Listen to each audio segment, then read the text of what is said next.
Hello students, स्वागत है आप सभी का यूपीएमएसपी सॉल्यूशंस यूट्यूब चैनल पर। पिछली वीडियोज में हमने क्लास 11th के हिंदी सब्जेक्ट का क्वेश्चन पेपर डिस्कस कर लिया है। साथ ही साथ हमने जीव विज्ञान का भी एक क्वेश्चन पेपर सॉल्व कर लिया है। उसका भी कोड NM01 था और ये NM01 कोड का सेकेंड वीडियो है। क्लास 11th का ही और सब्जेक्ट है जीव विज्ञान, बायोलॉजी। ठीक, हाफ ईयरली एग्जाम का ही पेपर है ये भी, न्यू पैटर्न पर ONR बेस्ड। और टाइम है आपके पास 3 घंटे। आप लोग कोड ध्यान से देख सकते हैं, NM01 ही है, ये सेकंड पेपर है NM01 कोड का ही। तो इस वीडियो में हम लोग इस पूरे पेपर का सॉल्व करने जा रहे हैं। तो वीडियो को आप लोग पूरा देखिएगा, एक एक प्रश्न हम लोग सॉल्व करेंगे। तो बिना किसी देरी के चलिए वीडियो को शुरू करते हैं। समय 3 घंटे दिया ही है, पूर्णांक 70 नंबर का है और खंड अ है आपके वस्तुनिष्ठ प्रश्न। चलिए इंस्ट्रक्शन पढ़ते हैं। इन खंड में प्रत्येक प्रश्न के 4 विकल्प दिए गए हैं। सही विकल्प चुनकर उसे OMR उत्तर पत्रक पर भरें। 20 टोटल क्वेश्चन दिए हैं। पहला क्वेश्चन कह रहा है कि एंजाइम की रासायनिक प्रकृति स्वभाव है। ऑप्शंस दिए हैं आपके पास, वसा, कार्बोहाइड्रेट्स, हाइड्रोकार्बन या फिर प्रोटीन। तो इसका जो सही आंसर है वो हो जाएगा ऑप्शन नंबर डी, प्रोटीन। चलिए आगे बढ़ते हैं सेकंड क्वेश्चन की तरफ। सेकंड क्वेश्चन कह रहा है कि मछलियों का अध्ययन जीव विज्ञान के किस शाखा के अंतर्गत करते हैं। ऑप्शंस दिए हैं आपके पास, हर्पेटोलॉजी, हेकमिन्थोलॉजी हेकमिन्थोलॉजी ओफियोलॉजी या फिर इक्थियोलॉजी। ये कुछ एक्स्ट्रा पार्ट्स आ गए हैं, इसको आप लोग इग्नोर कर दीजिएगा। ठीक, तो इसका जो सही आंसर है वो है ichthyology, option number D, ichthyology. यहाँ तक देखिए, जो हर्पेटोलॉजी है ये सरीसृप और उभयचरों का अध्ययन इसके अंतर्गत होता है लिजार्ड्स और स्नेक्स वगैरह का। और ये जो बी है, हेमिक हेकमिन्थोलॉजी, और इसमें क्या होता है कि कृमियों का अध्ययन, जो कि इसमें भी विशेष रूप से परजीवी कृमियों का अध्ययन होता है। फिर है डी, ओफियोलॉजी।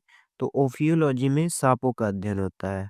और लास्ट में जो है इक्थियोलॉजी, इसी में होता है मछलियों का अध्ययन। इसीलिए ऑप्शन नंबर डी आपका करेक्ट हो जाएगा। ठीक, चलिए थर्ड क्वेश्चन है, जीवाणुओं में नहीं होता है। ऑप्शंस दिए हैं, कोशिका भित्ति, राइबोसोम, माइटोकॉन्ड्रिया या फिर जीव द्रव्य। तो जीवाणुओं में जो नहीं होता है वो होता है माइटोकॉन्ड्रिया। माइटोकॉन्ड्रिया ये जीवाणुओं में नहीं होता है।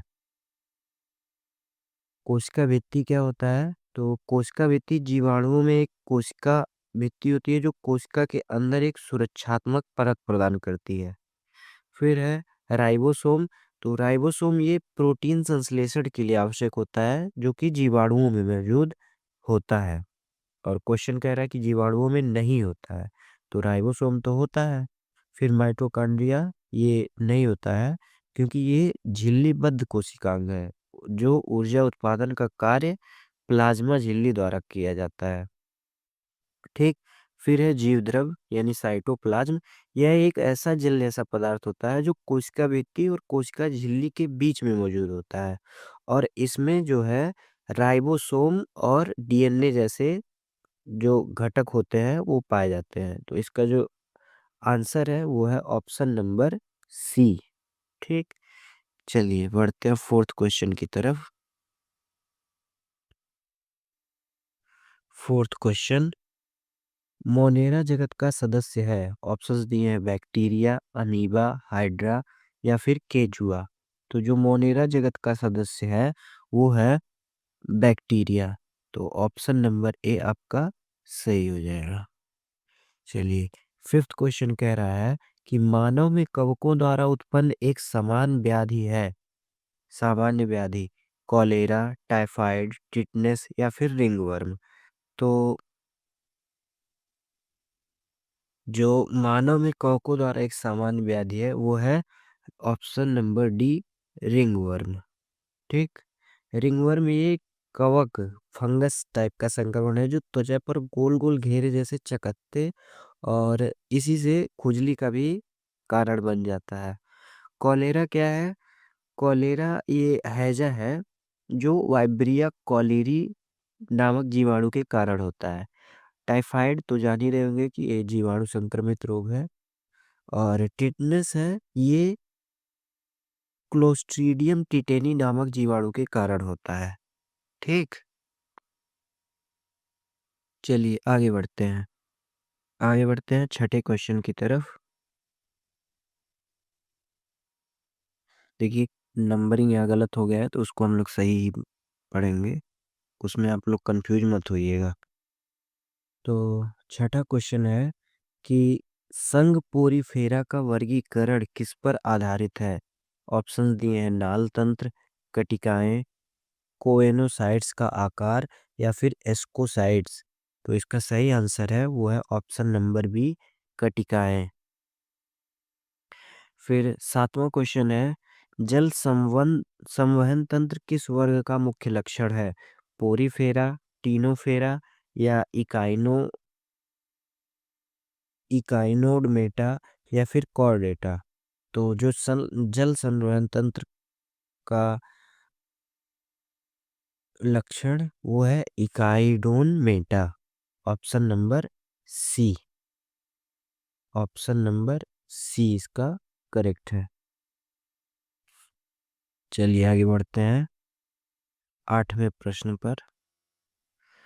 आठवां प्रश्न कह रहा है कि राइबोस शर्करा में कौन सा नाइट्रोजनीय क्षार की संलग्नता नहीं होती? ऑप्शंस दिए हैं यूरेसिल, थाइमिन, एडिनिन या फिर गुआनोसिन। तो इसका जो सही आंसर है वो है option number B, thymine. Thymine. ठीक। चलिए आगे बढ़ते हैं नौवें क्वेश्चन की तरफ। नौवां क्वेश्चन कह रहा है कि प्रवालाभ जड़ें पाई जाती हैं साइकस में, फ्यूनेरिया में, टेरिस में या फिर लाइकोपोडियम में। तो जो प्रवालाभ जड़ें पाई जाती हैं वो पाई जाती हैं आपके साइकस में। ऑप्शन नंबर ए, साइकस में।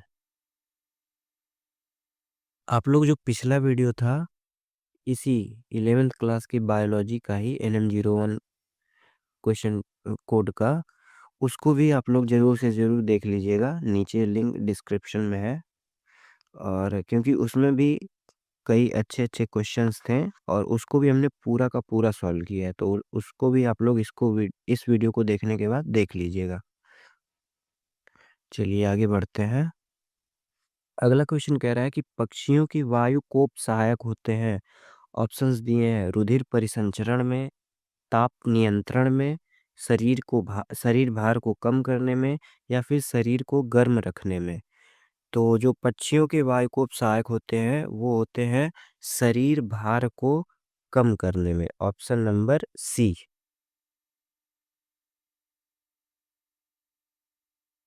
चलिए आगे बढ़ते हैं 11वें प्रश्न की तरफ।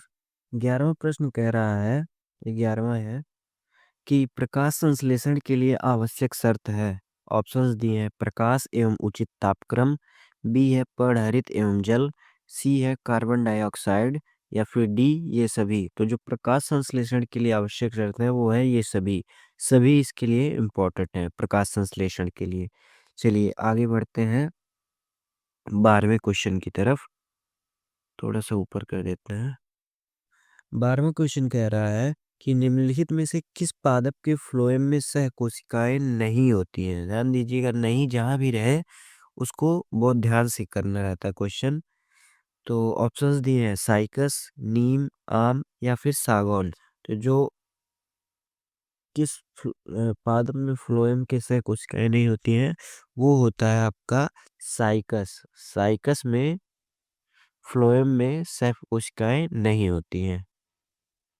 साइकस क्या है? एक जिम्नोस्पर्म है जिसके फ्लोएम में सहकोशिकाएं नहीं होती हैं। नीम, आम और जो सागौन है, ये सभी एंजियोस्पर्म है और एंजियोस्पर्म के फ्लोएम में सहकोशिकाएं पाई जाती हैं। देखिए, आवाज़ आपको थोड़ी सी अलग लग रही होगी, थोड़ी मेरी तबीयत सही नहीं है, इसीलिए उसको उसके लिए आप लोग क्षमा कीजिएगा। थोड़ा सा आप लोग कॉम्प्रोमाइज़ कर लीजिएगा इस वीडियो के साथ। ठीक है। 13वां प्रश्न कह रहा है कि कैस्पेरियन पट्टी पाई जाती है, ऑप्शंस दिए हैं, बाह्य त्वचा में, अध त्वचा में, अंतस त्वचा में या फिर फ्लोएम में। तो कैस्पेरियन पट्टी जो पाई जाती है वो अंतस त्वचा में पाई जाती है। ऑप्शन नंबर सी आपका करेक्ट हो जाएगा। चलिए आगे बढ़ते हैं। और 14वां प्रश्न कह रहा है कि मेढक है, मेढक क्या है? मांसाहारी, शाकाहारी, सर्वाहारी या फलाहारी? तो जो मेढक है वो है मांसाहारी। ऑप्शन नंबर ए, मेढक मांसाहारी है। चलिए आगे बढ़ते हैं 15वें क्वेश्चन की तरफ। 15वां क्वेश्चन कह रहा है कि उस विकर एंजाइम का नाम लिखिए जो बेकरी उद्योग में प्रयुक्त होता है। फॉस्फेटेज, एमाइलेज, जाइमेज या फिर फॉस्फोरिलेज? तो इसका सही आंसर है वो है एमाइलेज। Option number B. चलिए नेक्स्ट क्वेश्चन, 16वें क्वेश्चन की तरफ चलते हैं। 16वां क्वेश्चन कह रहा है कि नई कोशिका का निर्माण होता है। ऑप्शंस दिए हैं, जीवाणु किण्वन में, पुरानी कोशिकाओं के पुनरुत्पादन से, पूर्व स्थित कोशिकाओं से, अजैविक पदार्थों से। तो इसका सही आंसर है वो है पूर्व स्थित कोशिकाओं से। इसका ऑप्शन नंबर सी करेक्ट हो जाएगा। चलिए आगे बढ़ते हैं। 17वां क्वेश्चन कह रहा है कि डीएनए नहीं होता है। ऑप्शंस दिए हैं, क्लोरोप्लास्ट में, माइटोकॉन्ड्रिया में, न्यूक्लियस में या फिर पर ऑक्सीसोम्स में। तो इसका जो सही आंसर है वो है ऑप्शन नंबर डी, पर ऑक्सीसोम्स में। पर ऑक्सीसोम्स में डीएनए नहीं होता है। ठीक। चलिए आगे बढ़ते हैं। 18वां क्वेश्चन। 18वां क्वेश्चन कह रहा है कि मेढक में श्वसन होता है। ऑप्शंस दिए हैं, त्वचा द्वारा, मुख गुहा द्वारा, फुफ्फुस द्वारा या सभी के द्वारा। तो जो मेढक होता है वो इन सभी के द्वारा सांस लेता है। तो ऑप्शन नंबर डी सही हो जाएगा। मेढक त्वचा से भी सांस लेता है, मुख गुहा और फुफ्फुस से भी। जब मेढक जमीन पर रहता है तो फुफ्फुस और मुख गुहा का उपयोग करता है, और जब पानी में रहता है तब त्वचा का उपयोग करता है। तो इसलिए ऑप्शन नंबर डी सही हो जाएगा। चलिए आगे बढ़ते हैं। 19वां प्रश्न। 19वां प्रश्न, वे कोशिकाएं कौन सी हैं जिनमें सेंट्रियोल नहीं होता है? देखिए, नहीं को आप लोग पूरा इम्पोर्टेंस देके चलिएगा। ऑप्शंस है, तंत्रिका कोशिका, जनन कोशिका, अस्थि कोशिका या फिर यकृत कोशिका। तो आपका सही आंसर है वो है ऑप्शन ए, तंत्रिका कोशिका। तंत्रिका कोशिका में सेंट्रियोल नहीं होता है। चलिए नेक्स्ट क्वेश्चन, 20वां क्वेश्चन। 20वां क्वेश्चन कह रहा है कि वह हार्मोन जो हृदय स्पंदन उद्दीपित करता है। ऑप्शंस दिए हैं, थायरॉक्सिन, एड्रिनेलिन, ग्लूकेगॉन या फिर गैस्ट्रिन। सही आंसर है वो है adrenaline. Option number B, adrenaline. Adrenaline को ही एपिनेफ्रिन भी कहते हैं। अधिवृक्क ग्रंथि द्वारा स्रावित होता है और हृदय गति को बढ़ाता है ताकि शरीर जो है वो आपातकालीन स्थिति या तनाव का सामना पूरा इजीली कर सके। ठीक। देखिए, इसमें 20 से ज़्यादा क्वेश्चंस हैं, शायद 22 क्वेश्चंस हैं, हाँ, नंबरिंग गलत होने की वजह से। तो 21वां क्वेश्चन है, अमोनिया से यूरिया का संश्लेषण कहाँ होता है? ऑप्शंस दिए हैं, यूरेटर, मूत्राशय, यूरेथ्रा या फिर पेल्विस। तो सर, ये क्वेश्चन देखिए, मुझे क्वेश्चन तो गलत लग रहा है, या तो क्वेश्चन गलत है या फिर इसके ऑप्शंस गलत है। तो इसका क्या आंसर हो सकता है ये आप लोग कमेंट करके बताइएगा। हम 22वें क्वेश्चन की तरफ बढ़ते हैं। 22वां क्वेश्चन कह रहा है कि C4 चक्र में प्रथम CO2 ग्रहण करता है। ऑप्शंस दिए हैं RUP, BP, PGA, OAA, PEP। तो इसका सही आंसर है ऑप्शन नंबर सी, OAA। तो यहाँ से ये बहुविकल्पीय प्रश्न समाप्त होते हैं। आगे आपके वर्णनात्मक प्रश्न है। तो वर्णनात्मक प्रश्नों को आपको आसानी से बताया जा सके इसके लिए हमने इसको टाइप करके रखा है। तो इसका आंसर हम लोग वहीं से देखेंगे। लेकिन वहाँ चलने से पहले आपको एक बार पूरा क्वेश्चन दिखा देते हैं ताकि आपको ये ना लगे कि पेपर बदला हुआ है।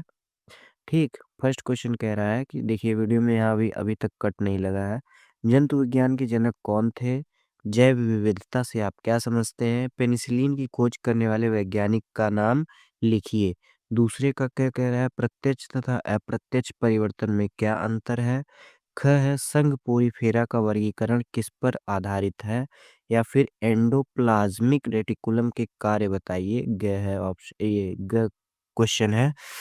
फिर तीसरे का तीसरे का क्या कह रहा है कि नील हरित शैवालों और जीवाणुओं में क्या समानताएं हैं। ये 3 नंबर का क्वेश्चन है। और कोशिका जीवन की मूल इकाई है, संक्षिप्त में वर्णन करें। ये भी 3 नंबर का क्वेश्चन है। और चौथे का क्या कह रहा है कि एंजाइम के कार्यों का उल्लेख कीजिए। यहाँ ये 4 नंबर का क्वेश्चन आ गया। फिर राइबोसोम की संरचना तथा कार्य का वर्णन कीजिए। 4 नंबर का क्वेश्चन है। और ग है ग्लाइकोलिसिस को रेखा द्वारा बनाइए। ये भी 4 नंबर का क्वेश्चन है। पांचवी का क्या कह रहा है कि ऑक्सीशोषण के मुख्य चरण कौन कौन से हैं, यह कहाँ संपन्न होती है। कहाँ संपन्न होती है, ये 5 नंबर का क्वेश्चन है आपका। अथवा करके दिया है जातियों की संकल्पना को विस्तार से समझाइए। आप चाहे ये वाला क्वेश्चन करिए और या फिर ये जातियों की संकल्पना को विस्तार से समझाइए। ख क्वेश्चन कह रहा है कि निम्नलिखित के आर्थिक महत्व का वर्णन कीजिए। किसके महत्व का, आर्थिक महत्व का वर्णन करना है। दिया है कवक का और टेरिडोफाइट्स का। फिर अथवा करके दिया है शैवाल तथा जिम्नोस्पर्म के आर्थिक महत्व पर टिप्पणी लिखिए। छठवें का क्या कह रहा है कि उभयचर वर्ग के प्राणियों के प्रमुख लक्षणों का उल्लेख कीजिए। इस वर्ग को गण तथा उनके लक्षणों एवं उदाहरणों सहित वर्गीकृत कीजिए। 5 नंबर का क्वेश्चन है ये आपका। फिर अथवा करके दिया है कि पुष्प क्रम की परिभाषा दीजिए। पुष्पी पादपों में विभिन्न प्रकार के पुष्प क्रमों के आधार का वर्णन कीजिए। आगे दिया है ख क्वेश्चन छठवें का ही कि पुष्प ख स्थानांतरण RNA पर संक्षिप्त टिप्पणी लिखिए। 5 नंबर का क्वेश्चन है। अथवा करके दिया है पेशी ऊतक कितने प्रकार के होते हैं। अरेखित पेशी ऊतक की संरचना चित्र सहित समझाइए। ये छठवें का क्या था, छठवां प्रश्न था। आगे बढ़ते हैं। इतना ही क्वेश्चन है इसमें, देख लीजिए। तो चलिए अब इन वर्णनात्मक प्रश्नों का हल हम लोग देखते हैं। PDF पर चलते हैं।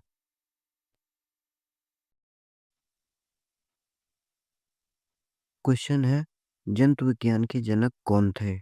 जंतु विज्ञान का जनक अरस्तु को माना जाता है। वह एक प्राचीन यूनानी दार्शनिक और वैज्ञानिक थे जिन्होंने जानवरों की विविधता, संरचना और व्यवहार का वैज्ञानिक अध्ययन किया और उनका वर्गीकरण किया। पहले का क्या था ये, पहले का ख क्वेश्चन है जैव विविधता से आप क्या समझते हैं। जैव विविधता से तात्पर्य पृथ्वी पर जीवन की विभिन्नता से है, जिसमें पौधे, जानवर, कवक और सूक्ष्म जीव जैसे सभी जीवित प्राणी शामिल हैं। यह न केवल विभिन्न प्रजातियों की संख्या को दर्शाता है, बल्कि प्रत्येक प्रजाति के भीतर आनुवंशिक विविधता और विभिन्न पारिस्थितिक तंत्रों की विविधता को भी समाहित करता है। पहले का ख था ये। फिर पहले का ग है पेनिसिलिन की खोज करने वाले वैज्ञानिक का नाम लिखिए। पेनिसिलिन की खोज करने वाले वैज्ञानिक का नाम सर अलेक्जेंडर फ्लेमिंग था, जिन्होंने 1928 में इस एंटीबायोटिक की खोज की थी। चलिए आगे बढ़ते हैं। पहले का क्वेश्चन हो गया। अब ये दूसरे का क है। दूसरे का क कह रहा है कि प्रत्येक प्रत्यक्ष तथा अप्रत्यक्ष परिवर्तन में क्या अंतर है। तो प्रत्यक्ष परिवर्तन में शिशु वयस्कों के समान होता है। अप्रत्यक्ष परिवर्तन में शिशु वयस्कों के समान नहीं होता है। सेकंड परिवर्तन क्या है अंतर? लार्वा नहीं पाया जाता है प्रत्यक्ष परिवर्तन में। उदाहरण के लिए दिया है हाइड्रा और केचुआ। और अप्रत्यक्ष परिवर्तन में लार्वा पाया जाता है। उदाहरण के लिए मेढक, घरेलू मक्खी, रेशम कीट आदि है। ये दूसरे का क था। चलिए आगे बढ़ते हैं। दूसरे का ख क्वेश्चन कह रहा है संघ पोरीफेरा का वर्गीकरण किस पर आधारित है। संघ पोरीफेरा का वर्गीकरण मुख्य रूप से कंटिकाओं स्पिक्यूल्स की उपस्थिति और उनकी संरचना पर आधारित है। पोरीफेरा को 3 वर्गों में विभाजित किया गया है, जिनमें कैलकेरिया, हेक्साप्टेनेलिडा और डेमोस्पोंजिया शामिल है। ये दूसरे के ख का आंसर था। दूसरे का ग क्वेश्चन है एंडोप्लाज्मिक रेटिकुलम के कार्य बताइए। तो एंडोप्लाज्मिक रेटिकुलम के मुख्य कार्य प्रोटीन संश्लेषण, वसा और स्टेरॉयड संश्लेषण, पदार्थों का परिवहन, कोशिका में कैल्शियम का भंडारण और विषहरण है। यह कोशिका के अंदर विभिन्न घटकों के निर्माण और परिवहन में महत्वपूर्ण भूमिका निभाता है और कोशिका को संरचनात्मक सहायता भी प्रदान करता है। चलिए आगे बढ़ते हैं। तीसरे का क्वेश्चन कह रहा है नील हरित शैवालों और जीवाणुओं में क्या समानताएं हैं। तो आंसर है इसका नील हरित शैवाल साइनोबैक्टीरिया और जीवाणु प्रोकैरियोटिक जीव हैं, जिनमें वास्तविक नाभिक और झिल्ली बद्ध कोशिकांग जैसे माइटोकॉन्ड्रिया एंडोप्लाज्मिक रेटिकुलम नहीं होते हैं। दोनों ही कोशिका भित्ति वाले होते हैं, जिनमें पेप्टिडाइग्लो पेप्टिडोग्लाइकन नामक घटक होता है और वायुमंडलीय नाइट्रोजन को स्थिर कर सकते हैं। दोनों ही प्रकाश संश्लेषण कर सकते हैं। हालांकि साइनोबैक्टीरिया ज्यादातर प्रकाश संश्लेषक होते हैं और अलैंगिक रूप से प्रजनन करते हैं। ये तीसरे का का आंसर था। चलिए आगे बढ़ते हैं। तीसरे का ख क्वेश्चन कह रहा है कोशिका जीवन की मूल इकाई है, संक्षिप्त में वर्णन करें। कोशिका जीवन की मूल इकाई होती है क्योंकि यह जीव की सबसे छोटी संरचनात्मक और क्रियात्मक इकाई है। सभी जीव चाहे एक कोशिकीय हो या बहुकोशिकीय कोशिकाओं से बने होते हैं। कोशिका जीवन की सभी आवश्यक क्रियाओं जैसे भोजन ग्रहण करना, ऊर्जा बनाना, वृद्धि करना और प्रजनन करना करती है। इसी कारण कोशिका को जीव विज्ञान की मूल इकाई कहा जाता है। चलिए चौथे का क्वेश्चन कह रहा है एंजाइम के कार्यों का उल्लेख कीजिए। तो आंसर है एंजाइम जैविक उत्प्रेरक बायोलॉजिकल कैटलिस्ट होते हैं जो शरीर में रासायनिक क्रियाओं की गति को बढ़ाते हैं। ये बिना स्वयं खर्च हुए विभिन्न जैव रासायनिक प्रक्रियाओं को नियंत्रित करते हैं। एंजाइम भोजन के पाचन, ऊर्जा उत्पादन, डीएनए प्रतिकृति और कोशिका चयापचय जैसी क्रियाओं में महत्वपूर्ण भूमिका निभाते हैं। उदाहरण के लिए एमाइलेज स्टार्च को शर्करा में और पेप्सिन प्रोटीन को अमीनो अम्ल में तोड़ता है। इस प्रकार एंजाइम जीवन प्रक्रियाओं को सुचारू रूप से चलाने में सहायक होते हैं। चलिए आगे बढ़ते हैं। ख क्वेश्चन है राइबोसोम की संरचना तथा कार्य का वर्णन कीजिए।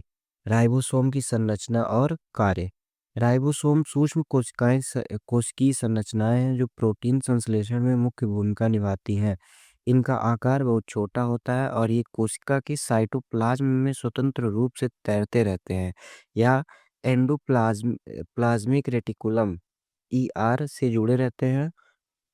राइबोसोम दो उप इकाइयों सब यूनिट्स एक बड़ी और एक छोटी से मिलकर बने होते हैं।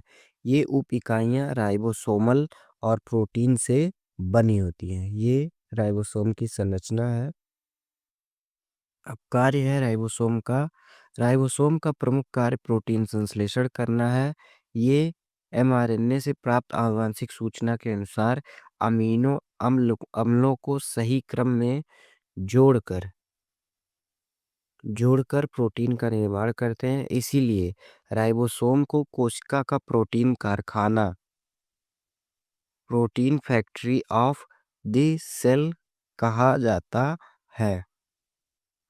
फिर है पांचवा क्वेश्चन। पांचवे का क्वेश्चन कह रहा है कि ऑक्सीशोषण के मुख्य चरण कौन कौन से हैं, यह कहाँ संपन्न होती है। तो ऑक्सीशोषण के मुख्य चरण और उसका स्थान।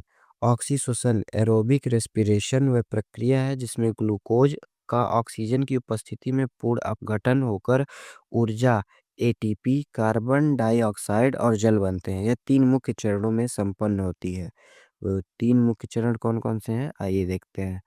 पहला चरण है ग्लाइकोलाइसिस। यह कोशिका के साइटोप्लाज्म में होती है। इस चरण में एक ग्लूकोज अणु टूटकर दो पाइरुविक अम्ल अणु बनते हैं और थोड़ी मात्रा में एटीपी तथा एनएडीएच उत्पन्न होता है। फिर दूसरा है क्रेब्स चक्र। क्रेब्स चक्र में क्या लिखेंगे, चलिए देखते हैं। यह माइटोकॉन्ड्रिया की मैट्रिक्स में होता है। इसमें पाइरुविक अम्ल का पूर्ण ऑक्सीकरण होकर CO2, NADH, FADH2 और थोड़ी मात्रा में ATP बनते हैं। फिर थर्ड है इलेक्ट्रॉन परिवहन श्रृंखला, इलेक्ट्रॉन ट्रांसपोर्ट चेन। यह माइटोकॉन्ड्रिया की आंतरिक झिल्ली इनर मेम्ब्रेन में होती है।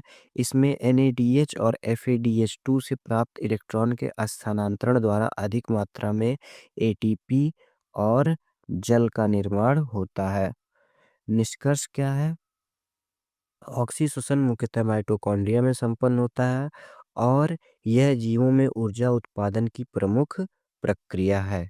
चलिए अथवा करके क्वेश्चन दिया है कि जातियों की संकल्पना को विस्तार से समझाइए। तो हमने उसका आंसर दे दिया है और इसका आंसर आप लोग खुद से तैयार कर लीजिएगा।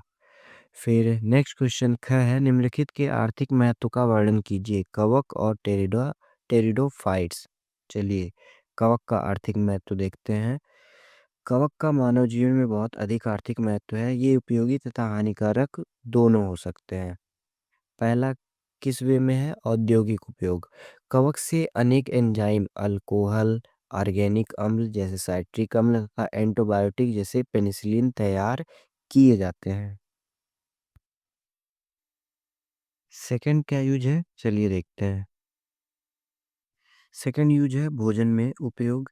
यीस्ट से ब्रेड, बियर और अन्य खाद्य पदार्थ बनाए जाते हैं।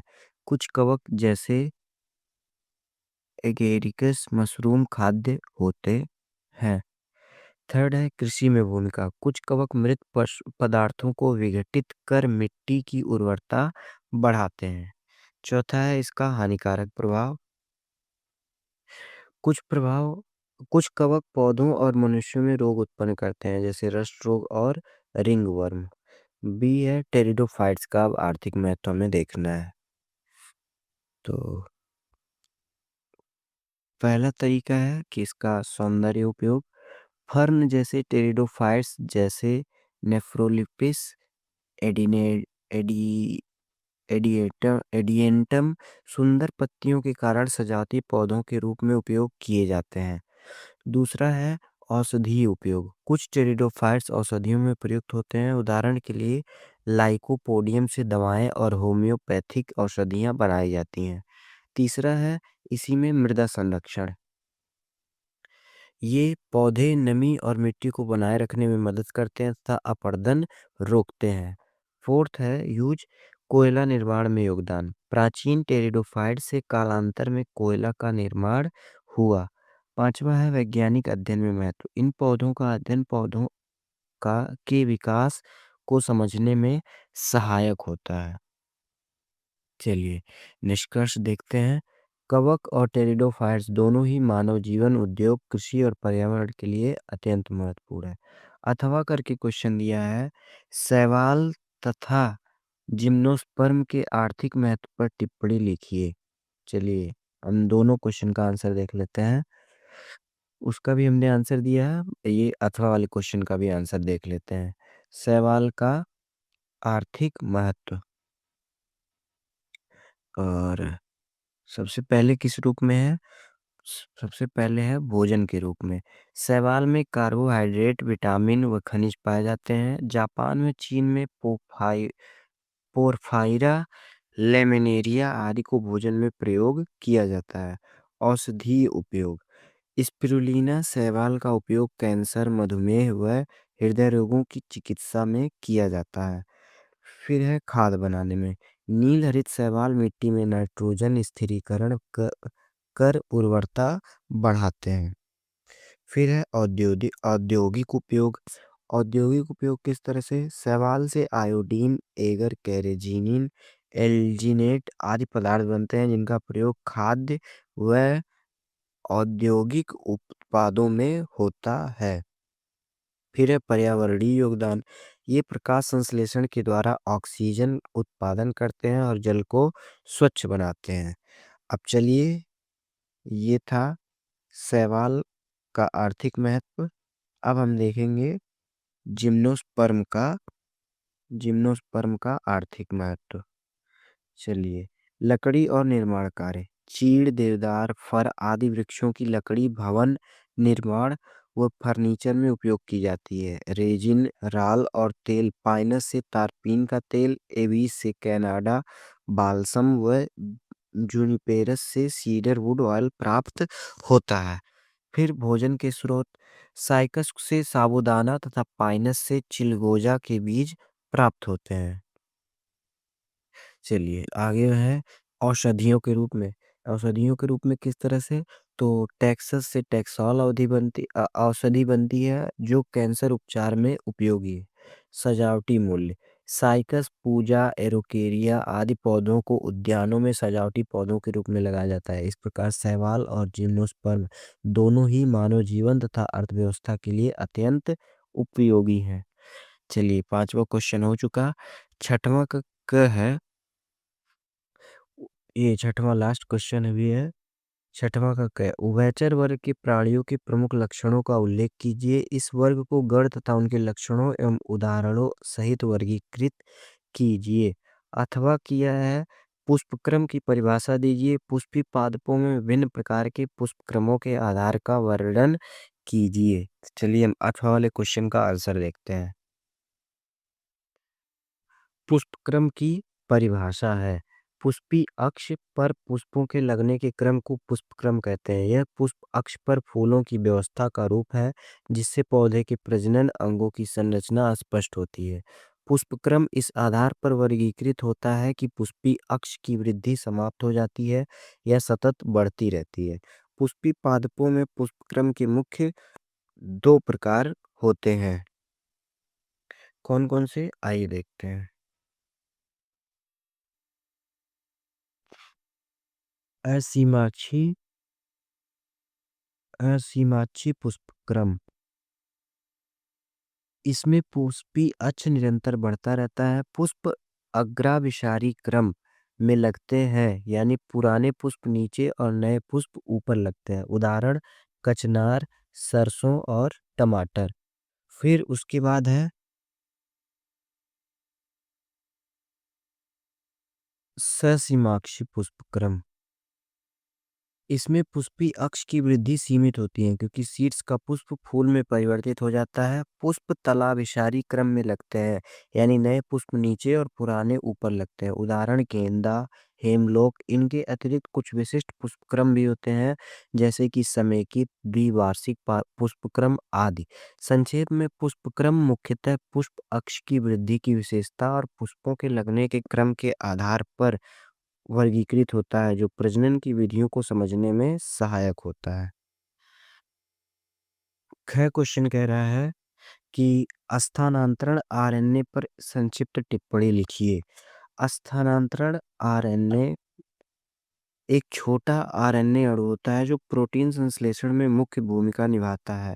यह अमीनो एसिड को कोशिका में राइबोसोम तक पहुंचाता है जहां ये अमीनो एसिड बढ़ती हुई पॉलीपेप्टाइड श्रृंखला में जुड़ते हैं। टीआरएनए में एक विशिष्ट एंटीकोडन होता है जो मैसेंजर आरएनए के कोडॉन से युग्मित होता है। इस प्रकार यह अनुवाद की प्रक्रिया में एमआरएनए की सूचना को प्रोटीन में बदलने का माध्यम होता है। टीआरएनए का आकार क्लोवर लीफ जैसा होता है और यह लगभग 76 से 90 न्यूक्लियोटाइड्स का होता है। संक्षेप में स्थानांतरण आरएनए प्रोटीन संश्लेषण के दौरान एमिनो एसिडों को सही क्रम में लेकर आने व एमआरएनए के कोडॉन के अनुसार उन्हें जोड़ने का कार्य करता है। इसलिए इसे प्रोटीन संश्लेषण का एडाप्टर अणु कहा जाता है। अथवा करके क्वेश्चन दिया है, पेशी ऊतक कितने प्रकार के होते हैं? अरेखित पेशी ऊतक की संरचना चित्र सहित समझाइए। यही है आज का लास्ट क्वेश्चन। तो पेशी ऊतक 3 प्रकार के होते हैं, रेखित पेशी ऊतक, अरेखित पेशी ऊतक और हृदय पेशी ऊतक।